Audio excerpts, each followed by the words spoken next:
Halo semuanya, selamat datang. Hari ini kita bakal jalan-jalan bareng menyelami dunia seni ragam hias Indonesia yang keren banget. Dengan semangat dari Pak Guru Widi, kita akan coba bedah bareng apa sih sebetulnya makna di balik pola-pola cantik yang sering kita lihat. Yuk, langsung aja kita mulai. Coba deh, pernah nggak sih kalian berhenti sejenak dan perhatiin corak di kain batik, ukiran di kursi kayu, atau hiasan di gedung-gedung tua? Pernah kepikiran nggak sebenarnya ada cerita apa di baliknya? Nah, seni ini tuh ada di mana-mana loh. Dan hari ini kita bakal coba belajar bahasa rahasianya. Oke, jadi kita mulai dari yang paling dekat dulu ya. Seni yang tersembunyi tapi sebetulnya ada di sekitar kita setiap hari. Sebenarnya apa sih yang kita maksud ini? Nah, ini dia namanya, ragam hias. Atau ya kita sering sebutnya ornamen.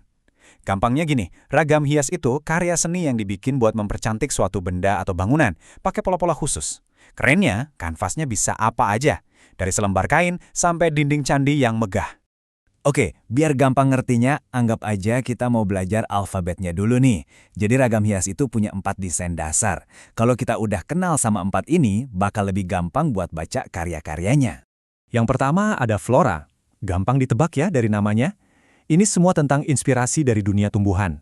Coba bayangin deh, bunga-bunga yang mekar, daun-daun yang merambat, atau sulur-sulur cantik yang sering banget kita lihat di batik. Nah, itu dia motif flora. Lanjut, yang kedua ada fauna. Yang ini inspirasinya dari dunia binatang. Bisa dari burung yang lagi terbang, ikan yang lagi berenang, sampai kupu-kupu yang warna-warni. Pokoknya, dunia hewan itu sumber ide yang nggak ada matinya deh. Terus, ada yang namanya figuratif. Nah, yang ini agak beda. Dia ngambil bentuk dari manusia. Bisa seluruh badan, bisa juga cuma bagian-bagian tertentu, kayak topeng gitu. Biasanya, motif ini punya makna yang dalam banget, seringkali cerita tentang manusia itu sendiri. Dan yang terakhir, ada geometris. Ini motif yang disusun dari bentuk-bentuk dasar yang kita udah kenal banget, kayak ya garis-garis, segitiga, lingkaran, atau spiral. Kuncinya itu keteraturan. Simple, tapi bisa jadi keren banget kan? Oke, sekarang kita udah kenal sama alfabetnya. Flora, fauna, figuratif, dan geometris. Tapi nggak cukup cuma kenal bentuknya aja loh. Cara menyusunnya atau polanya itu juga penting banget. Yuk, kita lihat lebih dalam. Jadi, pola itu ibarat tulang punggungnya ragam hias. Dia itu pengulangan bentuk yang teratur dan terorganisir. Pola inilah yang ngasih ritme dan bikin semuanya kelihatan enak dipandang. Coba bayangin kalau nggak ada pola. Pasti kelihatan berantakan kan? Nah, cara nyusunnya itu macam-macam banget.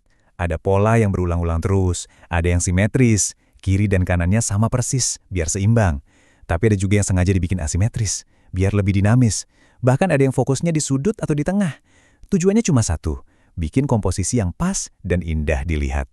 Sekarang gimana kalau kita jalan-jalan sebentar ke masa lalu? Kita intip yuk gimana sih seni ragam hias ini berubah dan berkembang dari zaman dulu sampai sekarang. Percaya nggak, ragam hias ini udah nemenin kita dari zaman bahala. Buktinya, coba lihat deh ukiran-ukiran batu di Candi Borobudur, atau ukiran kayu super detail di rumah-rumah adat. Sampai sekarang pun masih ada loh, tapi dalam bentuk yang lebih modern dan minimalis, di kafe-kafe atau rumah kita. Keren ya, seni ini benar-benar hidup dan terus beradaptasi. Nah, di sini kita bisa lihat bedanya dengan jelas. Kalau yang tradisional, itu biasanya penuh banget sama makna dan simbol. Inspirasinya dari alam atau kepercayaan. Dibuatnya juga pakai tangan, jadi detailnya luar biasa. Nah, kalau yang modern, biasanya lebih fokus ke keindahan visual aja. Lebih simple, minimalis, dan kadang dibikinnya pakai bantuan teknologi. Oke, kita udah belajar teorinya. Sekarang bagian yang paling seru, giliran kalian. Yup, sekarang kalian yang jadi senimannya. Kita pakai semua yang udah kita pelajari tadi buat bikin karya sendiri. Caranya gampang kok. Nih, ikuti langkah-langkahnya. 1. Pilih dulu mau desain apa. Flora, fauna, geometris, bebas. 2. Tentuin polanya. Mau diulang-ulang atau simetris. 3. Bikin sketsanya dulu. 4. Baru deh kasih detail dan warna biar hidup. Terakhir, yang kelima, pastiin semuanya seimbang dan enak dilihat. Simpel kan?